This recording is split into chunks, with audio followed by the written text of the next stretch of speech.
বাংলাদেশে প্রতিদিন ঘটে যাওয়া গুরুত্বপূর্ণ ঘটনা ও সাম্প্রতিক নানা তথ্য নিয়ে আলোচনা এবং বিশ্লেষণে TVN24 নিউজ নেটওয়ার্কের নিয়মিত আয়োজন আলোচনায় বাংলাদেশ অনুষ্ঠানে দর্শক আপনাদের স্বাগত জানাচ্ছি। আমি আশফাক আহমেদ। আজকের অনুষ্ঠানে অতিথি হিসেবে আমাদের সাথে যুক্ত আছেন কমরেড মিহির ঘোষ, সহকারী সাধারণ সম্পাদক, বাংলাদেশের কমিউনিস্ট পার্টি সিপিবি। আমাদের সাথে আরও আছেন আহসান হাবিব বুলবুল, সাধারণ সম্পাদক, সমাজতান্ত্রিক শ্রমিক ফ্রন্ট, এবং আরও আছেন অ্যাডভোকেট জায়েদ বিন নাসের, কেন্দ্রীয় সদস্য, জাতীয় নাগরিক পার্টি। আপনাদের স্বাগত জানাচ্ছি আলোচনায় বাংলাদেশ অনুষ্ঠানে। আপনাদের সাথে আলোচনা শুরু করার আগে আমি খুব ছোট করেই কয়েকটি তথ্য একটু তুলে ধরি। প্রথমে যে তথ্যটি তা হচ্ছে সব শ্রমিকের আইনি সুরক্ষা নিশ্চিত করার সুপারিশ করেছে শ্রম সংস্কার কমিশন। বাংলাদেশে 8 কোটি শ্রমজীবী মানুষ আছেন, এর মধ্যে 85% বা 7 কোটি শ্রমিকের আইনি সুরক্ষা নেই। শ্রম বিষয়ক সংস্কার কমিটি এই শ্রমিকদের আইনি সুরক্ষা নিশ্চিতের সুপারিশ করেছে। কর্মক্ষেত্রে সুষ্ঠু পরিবেশ বজায় রাখার স্বার্থে বিশেষ সুপারিশ করেছে কমিশন। সেগুলো হলো শ্রম আইনে মহিলা শব্দের পরিবর্তে নারী শব্দ ব্যবহার এবং কর্মক্ষেত্রে তুই তুমি সম্বোধন বন্ধ করা।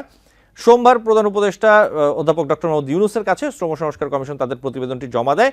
এরপর প্রধান উপদেষ্টার প্রেস উইং আয়োজিত সংবাদ সম্মেলনে কমিশনের সুপারিশ সম্পর্কে সাংবাদিকদের জানান প্রধান উপদেষ্টার যুগ্ম প্রেস সচিব মোহাম্মদ আবুল কালাম আজাদ মজুমদার।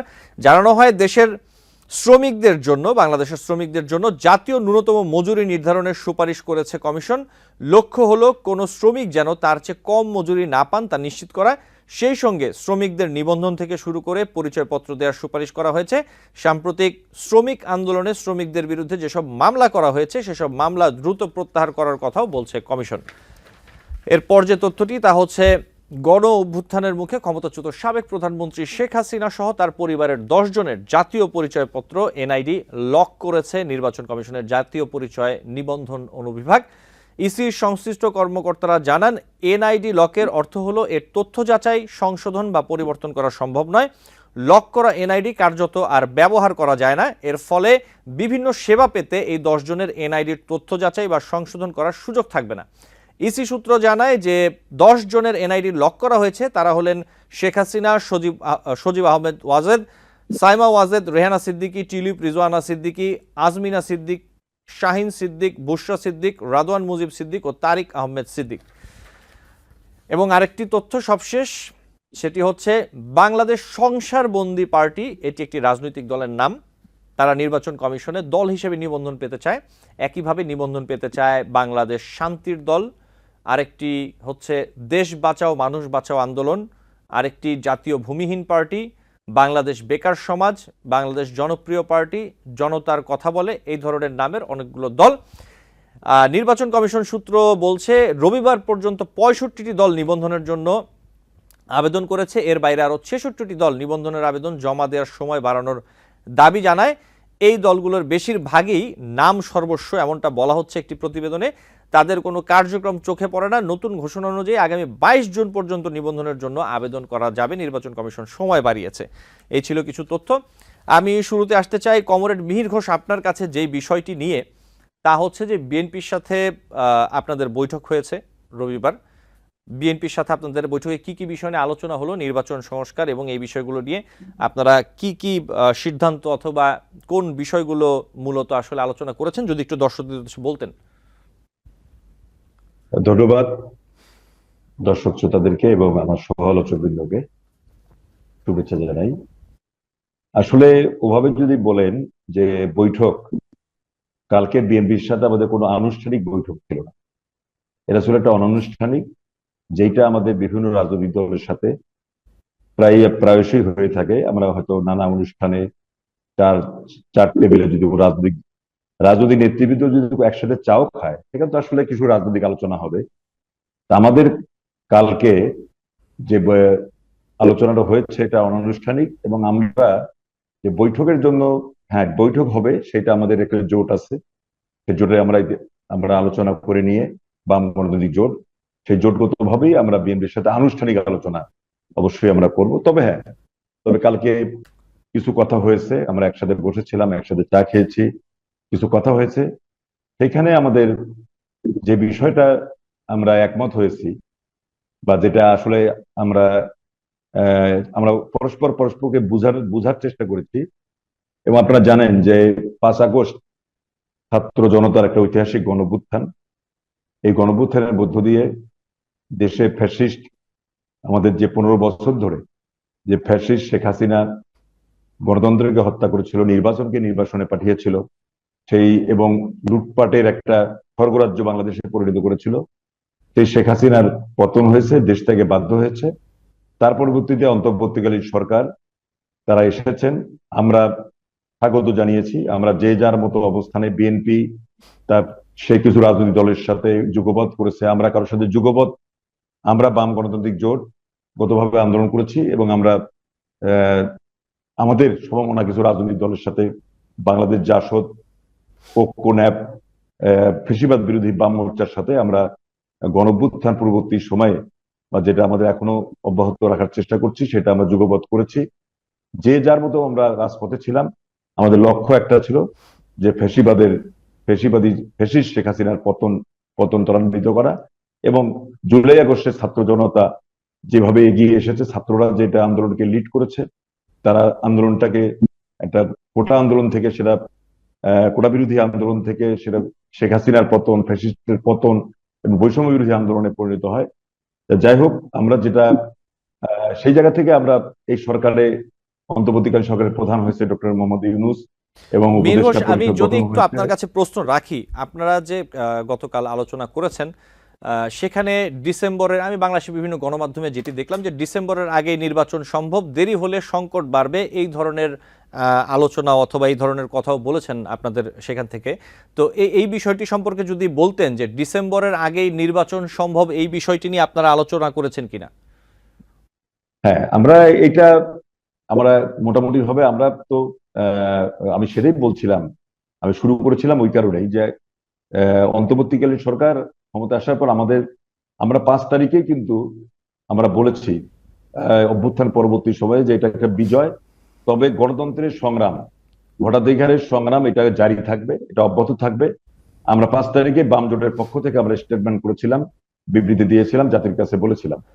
আমরা পরবর্তীতে আমাদের পার্টি, বিশেষ করে কমিউনিস্ট পার্টি এবং বাম জোট, আমরা বলে আসছি যে অন্তর্বর্তীকালীন সরকার প্রয়োজনীয় কিছু সংস্কার করে, আমরা জানি যে অন্তর্বর্তীকালীন সরকারের মেয়াদ দীর্ঘমেয়াদী হওয়া উচিত না এবং এইটা কোনো রাজনৈতিক এজেন্ডা বাস্তবায়নের জন্য বা এটা দীর্ঘ সময় থাকলে সংকট নানার সৃষ্টি হবে।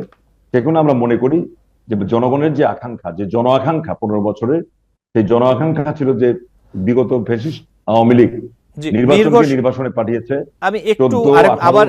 জি, আমি একটু প্রশ্ন রাখি আপনার কাছে। আপনি যে বিষয়টি বলছেন এই সংশ্লিষ্টই, যদি ডিসেম্বরের আগেই নির্বাচন সম্ভব হয়, দেরি হলে সংকট বাড়বে, এই যে বিষয়টি, ডিসেম্বরের মধ্যে যদি ধরুন নির্বাচন যদি আরো সময় লাগে, দীর্ঘায়িত হয়, সেই ক্ষেত্রে কি কি ধরনের সংকট বাড়ার সম্ভাবনা দেখছেন আপনারা? রাজনৈতিক, অর্থনৈতিক, আইন শৃঙ্খলা পরিস্থিতি নিয়ে কি ধরনের সংকট আসলে আপনারা দেখছেন? আসলে কালকের আলোচনা কিন্তু এত ডিটেলস আলোচনা হয়নি, তা আমরা আমাদের পার্টির পক্ষ থেকে স্পষ্ট করে বলতে পারি যে আমরা শুরুতেই, এবং আপনারা জানেন যে আমরা জানুয়ারি মাসের 3 তারিখে আমরা সোহরাওয়ার্দী উদ্যানে আমরা পার্টির উদ্যোগে একটা জাতীয় সমাবেশ করেছিলাম। সেখানে আমরা কিন্তু দ্রুত নির্বাচন এবং সেইটা যত সম্ভব দ্রুত এবং ডিসেম্বরের আগেই নির্বাচন এবং এই মুহূর্তে দরকার নির্বাচিত সরকার, এই স্লোগানটাই আমাদের প্রধান ছিল যে যত তাড়াতাড়ি সম্ভব নির্বাচিত সরকারের হাতে ক্ষমতা হস্তান্তর করা উচিত। আর সবে সংস্কার, নির্বাচন সংক্রান্ত যেসব প্রয়োজনীয় সংস্কার, সেটাকে নিয়েই অগ্রসর হওয়া উচিত। আমরা লক্ষ্য করছি যে একটা নির্বাচিত সরকার যদি না আসে তাহলে নানা রকম সংকট আমাদের হতে পারে। সেটা অনির্বাচিত সরকার যদি দীর্ঘ হয় তাহলে নানা রকম আমাদের এই রাজনীতিতে আমরা দেখছি দেশি বিদেশি তৎপরতা আছে, অভ্যন্তরে নানা সংকট আছে এবং আইন শৃঙ্খলা পরিস্থিতির অবনতি সেইটা খুব বেশি স্বাভাবিক হয়নি। গণঅভ্যুত্থানের মধ্য দিয়ে যে শক্তিগুলো পরাজিত হয়েছে তাদের তৎপরতা আছে, গণঅভ্যুত্থানের পরাজিত শক্তির একটা তৎপরতা আছে এবং অন্তর্বর্তীকালীন সরকার এটা যদি সকলের রাজনৈতিক দলগুলোর মতামত নিয়ে নির্বাচনের দিকে না গেলে সেই অপতৎপরতা যারা চেষ্টা করছে তাদের সেই সুযোগকে সহজ করে দিবে। এবং বাংলাদেশে আমরা তো দেখেছি যে মুক্তিযুদ্ধ পরবর্তী সময়েও আমরা বিজয় অর্জন করি কিন্তু বিজয়কে ধরে রাখতে পারি। আমরা 90-এর সময় আমি আবারও আপনার কাছে আসি, যদি আমাকে অনুমতি দেন। আমি বাকি দুজন অতিথির কাছে একটু যেতে চাই, আমি আবারও নিশ্চয়ই আসবো আপনার কাছে। আমি একটু অ্যাডভোকেট জায়েদ বিন নাসের আপনার কাছে আসি। আমরা যদি দেখি যে ডিসেম্বরে নির্বাচন সম্ভব বলছে বিএনপি এবং বামজোট, আপনাদের দলের কি অবস্থা, আপনাদের নিবন্ধনের কি অবস্থা? আপনাদের দল তো নিবন্ধনের জন্য আরো 2 মাস সময় নির্বাচন কমিশন বাড়িয়েছে। সাথে আরেকটি বিষয় যে যেমন বামজোট বিএনপি বৈঠক করছে, আরো বিভিন্ন রাজনৈতিক দল বৈঠক করছে, হেফাজত ইসলামের সাথে কিছুদিন আগে আপনারা বৈঠক করেছেন, আর কারোর সাথে বৈঠক হচ্ছে কিনা, কি অবস্থা, কি পরিকল্পনা আপনাদের নির্বাচন নিয়ে, নিবন্ধন নিয়ে যদি একটু বলতেন। জি, আপনাকে ধন্যবাদ। আমার সহ আলোচক বৃন্দকেও ধন্যবাদ এবং আপনার দর্শক শ্রোতাকে স্বাগতম। আমাদের আসলে হেফাজতে ইসলামের সাথে বৈঠক হয় এবং তারপরে খেলাফতে মজলিসের সাথেও আমরা বসছিলাম। আর এছাড়া পর্যায়ক্রমে অন্যান্য যে সমস্ত ক্রিয়াশীল রাজনৈতিক শক্তিগুলো আছে, রাজনৈতিক দলগুলো আছে, তাদের সাথেও আমাদের বসার পরিকল্পনা আছে। তবে নির্বাচনের ব্যাপারে আমাদের অবস্থান পার্টির গঠন থেকে, ইনফ্যাক্ট যখন জাতীয় নাগরিক কমিটি ছিল তখন থেকে এখন পর্যন্ত একদমই স্পষ্ট। এই অবস্থানের ন্যূনতম বদল হয়নি। সেটা হচ্ছে রাষ্ট্রের মৌলিক সংস্কারের ঠিক পরপর একটা নির্বাচিত সরকারের মাধ্যমে এই দেশ পরিচালিত হবে। এই অন্তর্বর্তী সরকারের সাথে যদি আমরা অন্য তত্ত্বাবধায়ক সরকার, যেগুলো 91 এর পরে 96, 96, 2001, তারপর 2007-এ সেটা অস্বাভাবিক সরকার ছিল, কিন্তু এই গতানুগতিক তত্ত্বাবধায়ক সরকারের যে কনসেপ্টটা, সেটার সাথে যদি আমরা মানে বর্তমান অন্তর্বর্তী সরকারকে তুলনা করি, তাহলে আমার মনে হয় যে আসলে জন আকাঙ্ক্ষা সেখানে কতদূর প্রতিফলিত হচ্ছে সেটা আসলে প্রশ্নের দাবি রাখে। এমনকি সোশ্যাল মিডিয়া থেকে শুরু করে আপনাদের মেইন স্ট্রিম মিডিয়া, অন্যান্য মিডিয়াগুলো যাচ্ছে মানুষের কাছে। ভোটাধিকারের জন্য এদেশের মানুষ কিন্তু প্রাণ পর্যন্ত দিয়েছে। কাজে ভোটাধিকার এই দেশের মানুষ চায় এবং আমরাও সেই ভোটাধিকার চাই। কিন্তু এই ব্যবস্থার মধ্য দিয়ে এরকম একটা দানবীয় হাসিনার সরকার থেকে শুরু করে অতীত এই 54 বছরে আমাদের যে জন আকাঙ্ক্ষা প্রতিফলিত হয়নি, সেই ব্যবস্থার আসলে মূলোৎপাটন না করে নির্বাচনের দিকে যাওয়া বিভিন্ন কানাঘুষাই হচ্ছে যে বিভিন্ন জোট, বিভিন্ন দল, তারা তাদের মধ্যে আসন বন্টন, আসন সমঝোতা হচ্ছে এবং তারা একই সুরে কথা বলছে এবং মানুষের সুরে কিন্তু তারা কথা বলছে জায়েদ না। বিন আপনি নাসের, যদি এই বিষয়ে আপনাদের রাজনৈতিক দলের নামও কিন্তু বিভিন্ন জায়গায় আসছে যে আপনারাও নাকি বিএনপির সাথে অথবা বিভিন্ন রাজনৈতিক দলের সাথে আলাপ আলোচনা করছেন আসন বন্টনের বিষয়ে। জি, আমরা আমরা আমরা আলাপটা করছি, কিন্তু এখনো নির্বাচন কেন্দ্রিক আসন বন্টন কিংবা কোন রকম সমঝোতা, মানে যেই সমঝোতাটা জনবিরোধী সমঝোতা, সেই জায়গাতে আমাদের ন্যূনতম সম্পৃক্ততার কোনো সুযোগ নেই। বরং রাষ্ট্রের বৃহত্তর স্বার্থে আহ সমঝোতা হতে পারে, আপোষ হতে পারে। তবে অবশ্যই আমাদের যে আকাঙ্ক্ষা ছিল, 3রা আগস্ট যে ঘোষণা দেওয়া হয়েছিল, যে এই সরকারের পতনের পাশাপাশি ফ্যাসিবাদী ব্যবস্থার বিলোপ, সেই জায়গাটা যেন আমরা ভুলে না যাই, জি, তাহলে মানুষ আমাদের ক্ষমা করবেন। জি, আপনাকে ধন্যবাদ। আহসান হাবিব বুলবুল, আমি একটু আপনার কাছে আসি ভিন্ন প্রসঙ্গে। শ্রম সংস্কার কমিশন তাদের প্রতিবেদন জমা দিয়েছে, আপনি জানেন, প্রধান উপদেষ্টার কাছে।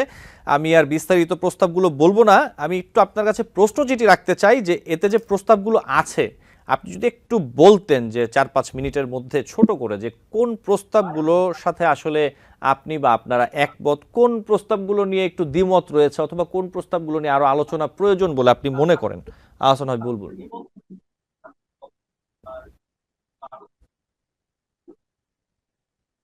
আহসান হাবিব বুলবুল, আমি আপনাকে শুনতে পাচ্ছি না, আপনার সাউন্ডটি সম্ভবত মিউট করা অথবা স্পষ্টভাবে শোনা যাচ্ছে না। ধন্যবাদ জি, জানাচ্ছি আপনার মাধ্যমে দর্শকদের, এবং ধন্যবাদ জানাচ্ছি আমার সহ আলোচক যারা রয়েছেন, বিশেষ করে বাংলাদেশের জাতীয় আন্দোলনের অন্যতম একজন নেতা এখানে রয়েছেন, মীর ঘোষ, সহ এনসিপি কে নেতৃত্ব রয়েছেন, সবাই তাদেরকেও আমি ধন্যবাদ জানাচ্ছি আমার নিজের পক্ষ থেকে, এবং আমার সংগঠনের প্রতিনিধিত্ব আমি করছি। শ্রম সংস্কার কমিশন যে বিষয়টি, সেটি হচ্ছে এই সরকারের সময়ে অন্যান্য যে কমিশনগুলো গঠন হয়েছে সেই কমিশনের সাথে এটি একটি মাত্র পার্থক্য আছে, যে অন্য সংস্কার কমিশনের যে রিপোর্ট, সেই রিপোর্টগুলিতে আমরা দেখেছি যে তাদের মধ্যে মত পার্থক্য রয়েছে, নোট অফ ডিসেন্ট রয়েছে। শ্রম সংস্কার কমিশন আজকে যে রিপোর্টটি প্রকাশ করেছে সেই রিপোর্টের মধ্যে তারা একটি বিষয় বলেছেন যে সেখানে যারা সদস্য ছিলেন তাদের মধ্যে কোনো ভিন্ন মত নেই, তারা ঐক্যমত হয়ে এই জায়গাটি এসেছেন এবং কোনো নোট অফ ডিসেন্ট ছিল না। আমরা শ্রম সংস্কার কমিশনের এই রিপোর্টকে স্বাগত জানাই। বাংলাদেশের এই মুহূর্তে তার যে উৎপাদন, সেই উৎপাদনের প্রধান ভূমিকা পালনকারী যে শক্তি সেটি হচ্ছে মানব সম্পদ। সেই মানব সম্পদ শ্রমিকরা কিন্তু তার যে ন্যায্য পাওনা সেই পাওনা থেকে বঞ্চিত। শুধু সেটিই নয়, পরোক্ষভাবে আইএলওর যে 5টা বিষয়ের পর 10টা মৌলিক কনভেনশন রয়েছে সেই কনভেনশনগুলো প্রকৃতপক্ষে কাগজে কলমে বাস্তবায়ন হলেও বিভিন্ন কৌশলে আমরা দেখেছি কর্মক্ষেত্রে শ্রমিকদের সেই অধিকারগুলো আসলে নিশ্চিত হয়নি এখন। তো সেই অবস্থার মধ্যে শ্রম সংস্কার কমিশন যে প্রস্তাবগুলো এনেছে সেই প্রস্তাবগুলো আসলে আমরা বলতে পারবো তার বাস্তবায়ন প্রক্রিয়ায় ভবিষ্যতে সরকার এবং মালিক পক্ষ যারা ছিলেন তারা আজকে একমত হলেও ভবিষ্যতে সেই বাস্তবায়ন প্রক্রিয়ায় কতটুকু আন্তরিক।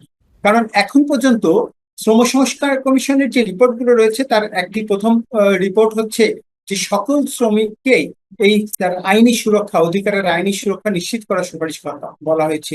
এইটি অবশ্যই তো প্রথমেই লঙ্ঘন যে বাংলাদেশের আপনি তার প্রারম্ভিক বক্তব্যে বলেছেন যে 8 কোটি শ্রমিকের 85% হচ্ছে অপ্রাতিষ্ঠানিক খাতে এবং এই শ্রমিকরা হচ্ছে শ্রম আইনের সুরক্ষার বাইরে। স্বাভাবিকভাবেই বাংলাদেশের যে এই বয়স প্রায় 53 বছর যে বয়স, সেই 53 বছর বয়সে যে এই শ্রমিকরা তাদের অধিকার থেকে বঞ্চিত, এটিতে একভাবে বাংলাদেশের যে সাংবিধানিক অধিকার রয়েছে প্রত্যেক একজন নাগরিক হিসাবে সেটি আসলে এক ধরনের লঙ্ঘন। ফলে শ্রম সংস্কার কমিশন আজকে যে সুপারিশগুলো করেছে সেখানে যে সম্পর্ক সেই শিল্প সম্পর্কের মধ্যে সংস্কারের প্রসঙ্গিত বিষয় বলা হয়েছে, ন্যায্য মজুরির কথা বলা হয়েছে, সামাজিক সুরক্ষার কথা বলা হয়েছে, আজকে যে কল্যাণমূলক রাষ্ট্রের ধারণার কথা বলা হয়েছে, শ্রমিক অধিকারকে অগ্রাধিকার দিয়ে চূড়ান্ত শ্রমিক মুক্তির ওই পর্যায়ে না গেলেও যদি কল্যাণমূলক রাষ্ট্রের যে ধারণা সেটাকে বাস্তবায়ন করতে হলেও শ্রম সংস্কার কমিশন আজকে যে সুপারিশ করেছে সেই সুপারিশগুলো বাস্তবায়ন করা দরকার। আমরা এখন পর্যন্ত বাস্তবায়নের ক্ষেত্রে আমরা কিন্তু দেখেছি এই সরকারের সময়ও এই বিভিন্ন জায়গায় যে কালো আইন 1974 সালের বিশেষ ক্ষমতা আইন, সেই বিশেষ ক্ষমতা এই বিষয়টিতে আমরা আসবো। জি, আমরা এই বিষয়টিতে আসবো। আমি একটি কথা শুধু যুক্ত করে শেষ করছি যে এখন কিন্তু শ্রমিক আন্দোলনকে শ্রমিক তার ইউনিয়ন করার অধিকার চাওয়ার অপরাধে, ইউনিয়ন করার প্রচেষ্টার অপরাধে কিন্তু তার উপরেও আইন প্রয়োগ করা হয়েছে। সাধারণ শ্রমিকরা এই বিশেষ ক্ষমতা আইনে এখন গ্রেপ্তার আছে। ফলে আমরা ওই কথাটি বলতে চাই যে সংস্কার কমিশন যে প্রস্তাবগুলো করেছে সেই প্রস্তাবগুলো প্রয়োজনীয়, আমরা সেই প্রস্তাবগুলোর সাথে একমত পোষণ করি, কিন্তু সেটি বাস্তবায়ন প্রক্রিয়ায় আসলে সরকার কতখানি আন্তরিক হবে, এখনকার সরকার এবং পরবর্তী যারা দায়িত্বে আসবেন তারা, সেটির উপর নির্ভর করবে সংস্কার কমিশনের এই রিপোর্টের আসলে সফলতা। জি, আপনাকে ধন্যবাদ হাসান হাবিব বুলবুল। আমাকে একটি বিরতি নিতে হবে, আপনারা সাথে থাকবেন। আমি বিরতি থেকে ফিরে আপনাদের সাথে আরো বেশ কয়েকটি বিষয় নিয়ে আলোচনা করব। দর্শক, আলোচনায় বাংলাদেশ অনুষ্ঠানে নিচ্ছি ছোট্ট একটি বিরতি, সাথে থাকবেন। TBN 24 টেলিভিশন দেখতে আজই কল করুন 7187776556। লগ ইন করুন www.totalcablebd.com।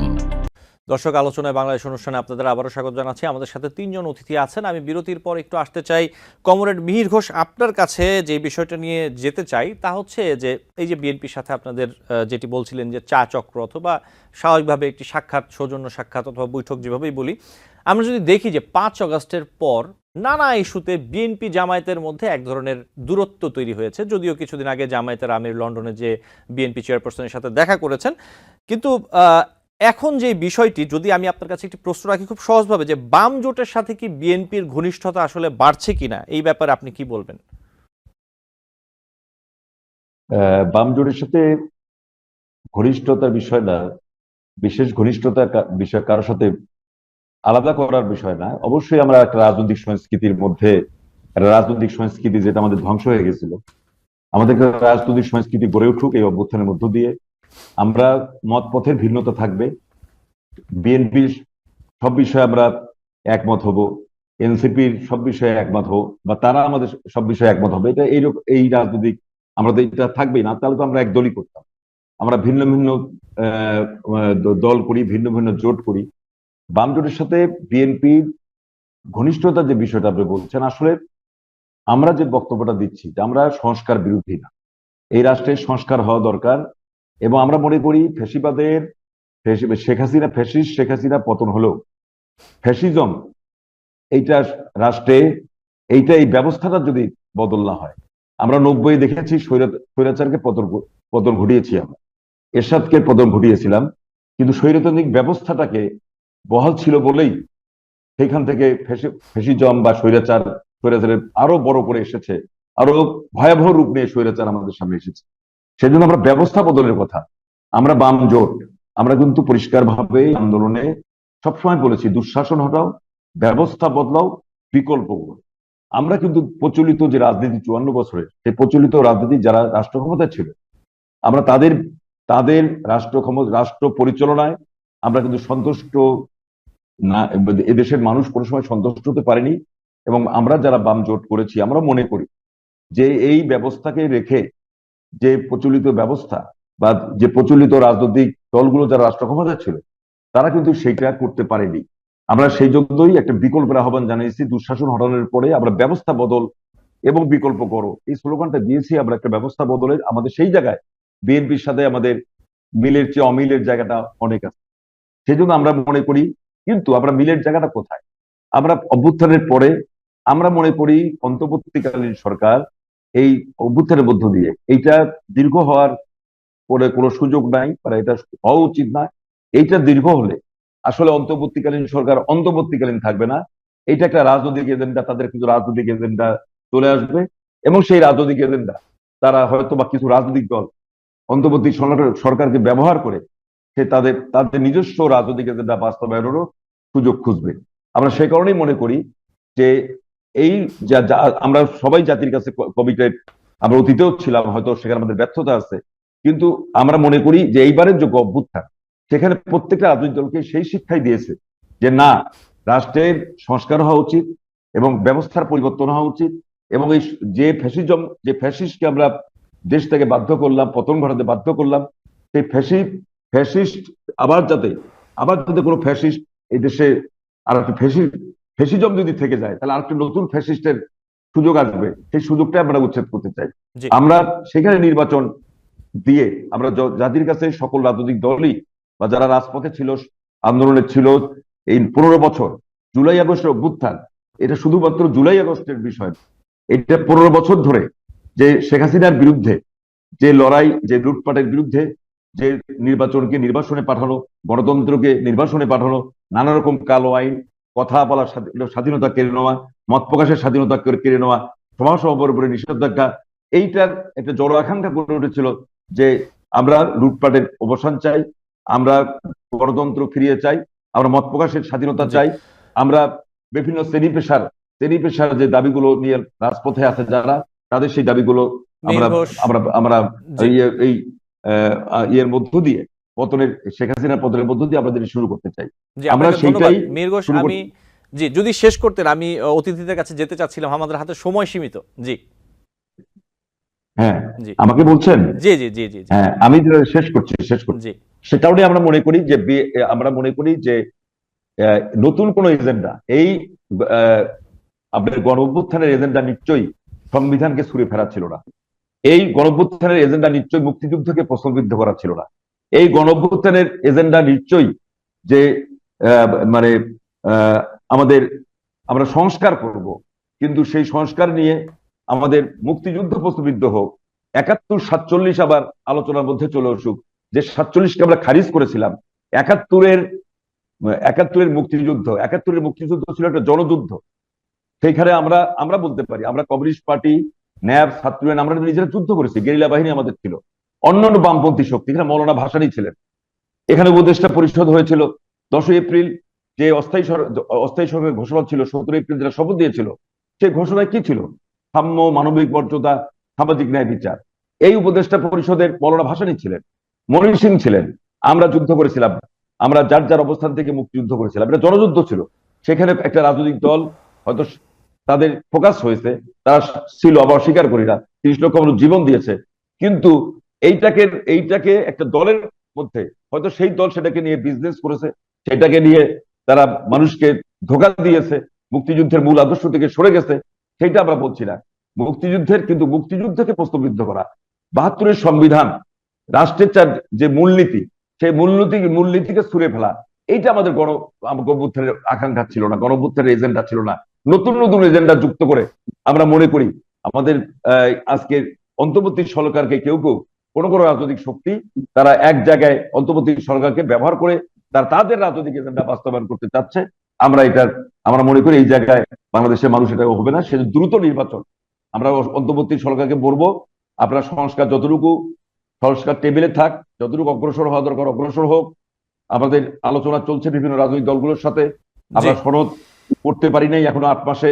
যদি সনদ করতে পারেন আমাদের ভালো কথা, কিন্তু সনদ না করতে পারলেও যে আলোচনা টেবিলে থাক, পার্লামেন্ট আসুক, সেখানে আলোচনা করে অবশ্যই যেখানে সহস্রাধিক মানুষ জীবন দিয়েছে, যেখানে এতগুলো হত্যাকাণ্ড, এতগুলো মানুষের জীবন, সেই জীবনের বিনিময়ে আমাদের যে গণঅভ্যুত্থান, যেখানে ফ্যাসিস্ট শেখ হাসিনা 15 বছর, যারা মানুষ কল্পনাই করতে পারে নাই যে এরকম একটা ঐতিহাসিক গণঅভ্যুত্থানের মধ্য দিয়ে দেশ থেকে বাধ্য হবে এবং আমরা আরেকটি গণতান্ত্রিক স্পেসে ঢুকে যেতে পারবো। গণতান্ত্রিক আকাঙ্ক্ষা আমাদের ফিরে পাবো, সেই জায়গায় আমাদের সুযোগ হয়েছে। আমরা যদি সেই সুযোগকে কাজে লাগাতে পারি, আমাদের সকল রাজনৈতিক দলকে আজকে আমাদের করতে হবে। তবে আমরা বলতে পারি ৭১-কে যারা মানে না, ৯০-এর চেতনাকে যারা ভুলুণ্ঠিত করেছে, ২৪-এর আকাঙ্ক্ষা যারা মানে না, আমরা ৭১-এর মুক্তিযুদ্ধ বিরোধী শক্তি, ৯০-এর স্বৈরাচার এবং ফেসিবাদ, ২৪-এর ফেসিবাদ যারা পরাজিত, এই পরাজিতদের সাথে এই পরাজিতদেরকে বাদ দিয়ে আমরা যে কোনো রাজনৈতিক দল জোটের সাথে আলাপ আলোচনা করে এই দেশটাকে এগিয়ে নেওয়ার জন্য আমরা কমিউনিস্ট পার্টি আমরা অত্যন্ত পরিষ্কার। জি মীর ঘোষ, আপনাকে ধন্যবাদ, অনেক ধন্যবাদ। আপনি সাথেই থাকবেন, অবশ্যই সময় পেলে আমি আপনার কাছে আসার চেষ্টা করব। আমি একটু অ্যাডভোকেট জায়েদ বিন নাসের আপনার কাছে আসি। দুজনের কথাতেই, কমরেড মিহির ঘোষ এবং আহসান হাবিব বুলবুল দুজনের কথাতেই কালো আইনের কথাটি উঠে আসছিল। আমি একটু আপনার কাছে আসি, আপনি একজন অ্যাডভোকেট। কালো আইন হিসেবে সবচেয়ে আলোচিত 1974 সালের বিশেষ ক্ষমতা আইন, এই আইন আবারও আলোচনায় এসেছে এবং এটি আলোচনা যে এসেছে গত 15 বছর আইনটির প্রয়োগ না হলেও সম্প্রতি এই আইনে মডেল মেঘনা আলম এবং ঢাকা বিশ্ববিদ্যালয়ের এক শিক্ষার্থীকে 30 দিনের আটক আদেশ দেওয়া হয়। সুনির্দিষ্ট কোনো অভিযোগ না থাকার পরও এই আইনের সুবিধা নিয়ে জেলে পাঠানো হয় তাদের। এই আইন অনুযায়ী সুনির্দিষ্ট কোনো অভিযোগ ছাড়াই আটক করে কারাগারে পাঠানো যায়, যাকে বলে ডিটেনশন।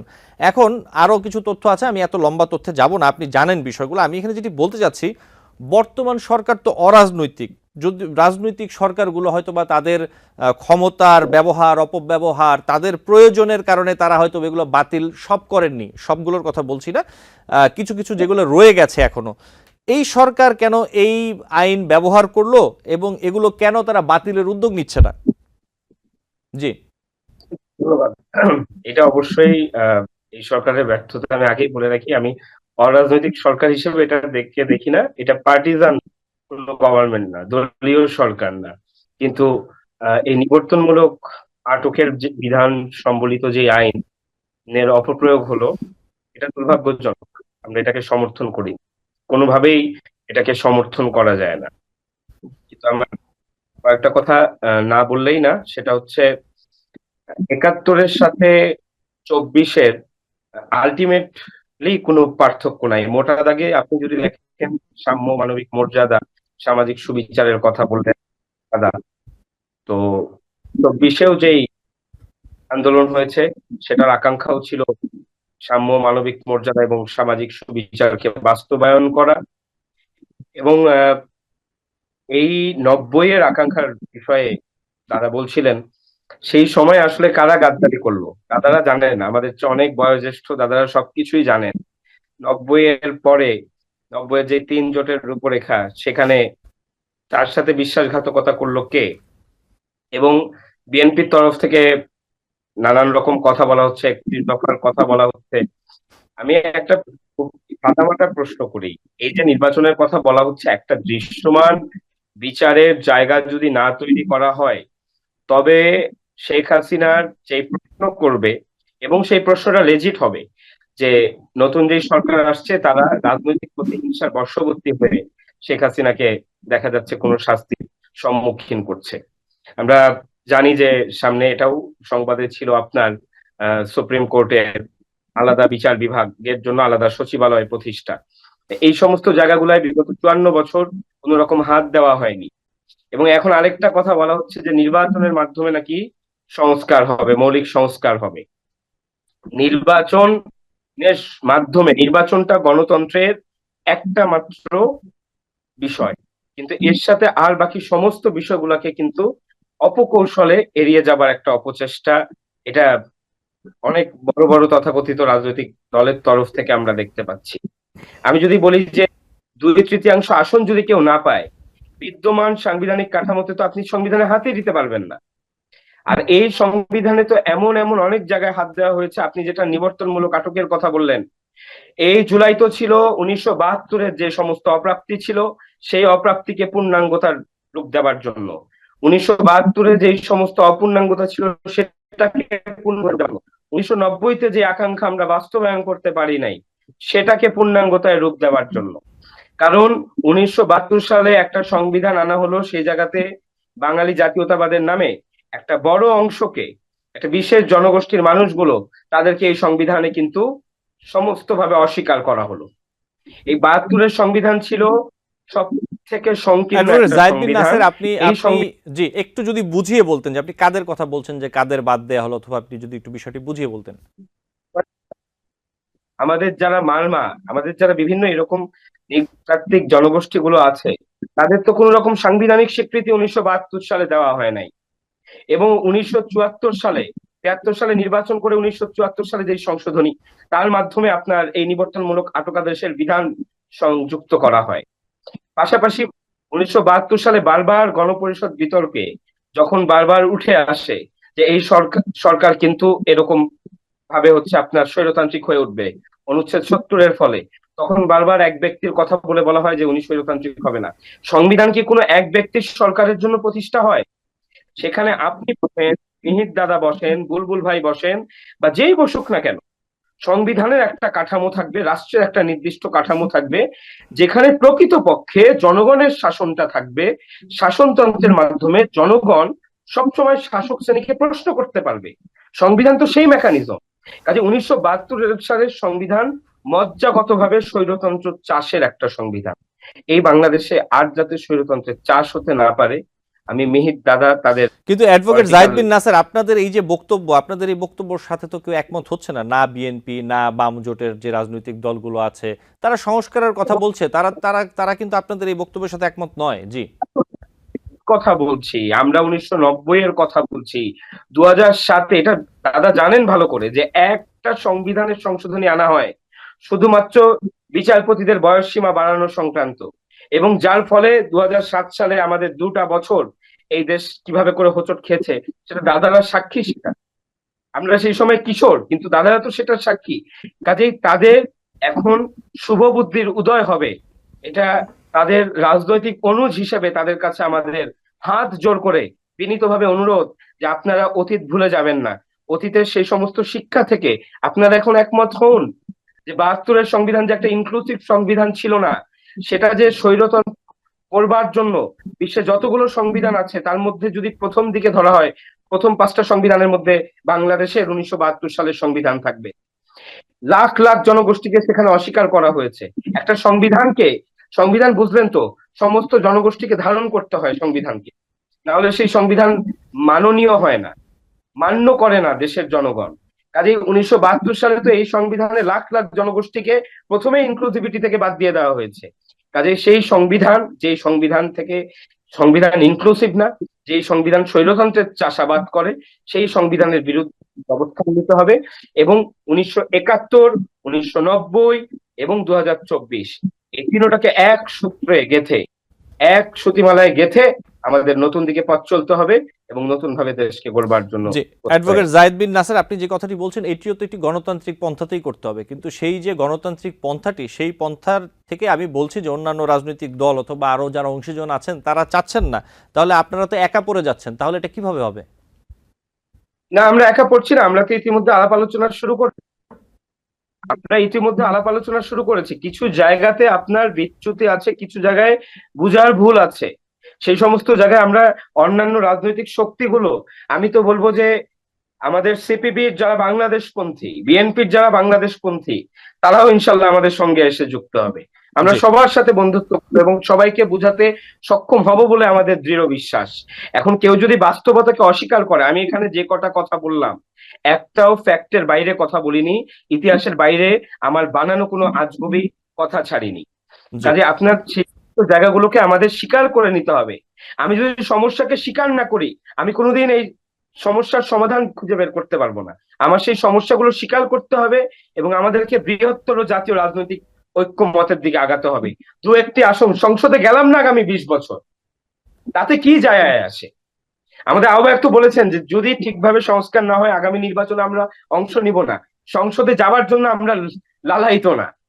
এই রাষ্ট্রের আবার 20 বছর পরে আবার এরকম 2000-5000 মানুষ রাস্তায় নামবে, আবার হাজার হাজার মানুষ আপনার পঙ্গুত্ব বরণ করবে, অন্ধত্ব বরণ করবে, সেই জায়গা আমরা দেখতে চাই না। ইতিহাসের আমাদেরও এখন অনুষ তৈরি হচ্ছে, তারাও আমাদেরকে ক্ষমা করবে না। আমরা আমাদের যারা অগ্রজ তাদের কাছে করজোড়ে হাত জোড় করে নিবেদন করব যে আপনারা অতীত যে সমস্ত রাজনৈতিক ভুল পদক্ষেপ গুলো ছিল, অপরাজনৈতিক গুলো ছিল, সেগুলোকে তুলে নিয়ে একটা রাজনৈতিক সুষ্ঠু পরিবেশে যাতে এই দেশ এগিয়ে যেতে পারে। জায়েদ বিন নাসের, সেই আপনাকে ব্যবস্থা- ধন্যবাদ। আমাদের হাতে জি সময় একদম শেষ মিনিট। আমি একটু আহসান হাবিব বুলবুল সংক্ষেপে 30 সেকেন্ডস। আমরা যেটি দেখলাম বনানীতে অটোরিকশা আর এমনি যে রিক্সা তাদের মধ্যে প্যাডেল চালিত রিক্সা তাদের মধ্যে মারামারি, মোটরসাইকেল চালকদেরও মারধর করা হচ্ছে, কারা মারছে আমরা জানি না, তাদের মধ্যে সংঘর্ষ হয়েছে। আপনি নিশ্চয়ই দেখেছেন সোমবার আজকের এই ঘটনাটি আপনি সংবাদে। এই যে বিষয়টি পরে পুলিশ এবং সেনাবাহিনী যে সেখানে পরিস্থিতি নিয়ন্ত্রণে নেয়, আপনি যদি বলতেন যে ব্যাটারি রিক্সা নিয়ে সরকারের পক্ষ থেকে কি ধরনের সমাধান আপনারা আশা করেন, আপনি কি মনে করেন? আমরা যেটা মনে করি সেটা হচ্ছে যে কোনো যে প্রযুক্তি, সেই প্রযুক্তি ব্যবহারের অধিকার প্রত্যেকটি মানুষের রয়েছে। আবার সড়কের শৃঙ্খলা রক্ষার যে দায়িত্ব সেটিও রাষ্ট্রের। ফলে সেটির জন্য প্রকৃতপক্ষে একটি নীতিমালা দরকার, তার স্বীকৃতি এবং আইনগত ভাবে তার যে অধিকারের যে প্রক্রিয়া, সেই প্রক্রিয়াটা একটি নির্ধারণ করে দেওয়ার পাশাপাশি এই চালকদের যে প্রশিক্ষণ দেওয়া, সেই প্রশিক্ষণ দেওয়ার দরকার। রিক্সার যে জন্য যে ঝুঁকিমুক্ত করার জন্য তার যে নকশা, সেই নকশা প্রণয়ন করে দেওয়া দরকার। ফলে এই নিবন্ধন, নীতিমালা প্রণয়ন, নকশা করে দেয়া এবং চালকদের প্রশিক্ষণ প্রক্রিয়ার মধ্যে দিয়ে আমরা মনে করি এটি সমাধান হতে পারে। এখন যেটি করা হচ্ছে সেটি সম্পূর্ণ খণ্ডিত পদক্ষেপ। খণ্ডিত পদক্ষেপের মধ্যে দিয়ে এই লক্ষ লক্ষ মানুষের কর্মসংস্থানের যে বিষয়টি, সেটির উপর হাত দেওয়া হচ্ছে, অথচ তার বিকল্প যে কর্মসংস্থান সেটির ব্যবস্থা করা হচ্ছে না। আহসান হাবিব বুলবুল, আপনাকে ধন্যবাদ। জি, আমাদের সময় আজকে শেষ। নিশ্চয়ই অন্য কোনোদিন এই বিষয়গুলো নিয়ে আলোচনা করব আপনাদের সাথে। তিনজনই ভালো থাকবেন। কমরেড মিহির ঘোষ, অ্যাডভোকেট জায়েদ বিন নাসের এবং আহসান হাবিব বুলবুল, আপনাদের তিনজনকে আন্তরিকভাবে ধন্যবাদ জানাচ্ছি। ভালো থাকবেন। আপনাদের সাথে আবারও কথা হবে, আমাদের দর্শক আপনাদের মূল্যবান মতামত শুনতে পাবেন। ভালো থাকবেন। আপনাদের মাধ্যমে দর্শককে ধন্যবাদ, সহ আলোচকদের ধন্যবাদ। দর্শক, আলোচনায় বাংলাদেশ অনুষ্ঠানে আজ এই পর্যন্তই। পরবর্তী অনুষ্ঠান দেখার আমন্ত্রণ জানিয়ে বিদায় নিচ্ছি।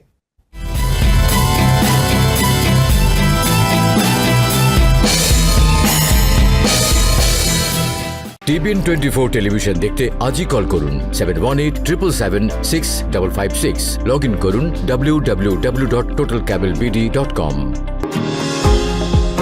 নিউ ইয়র্ক থেকে সম্প্রচারিত টিবিএন 24 টেলিভিশন বিশ্বজুড়ে বাঙালির কণ্ঠস্বর।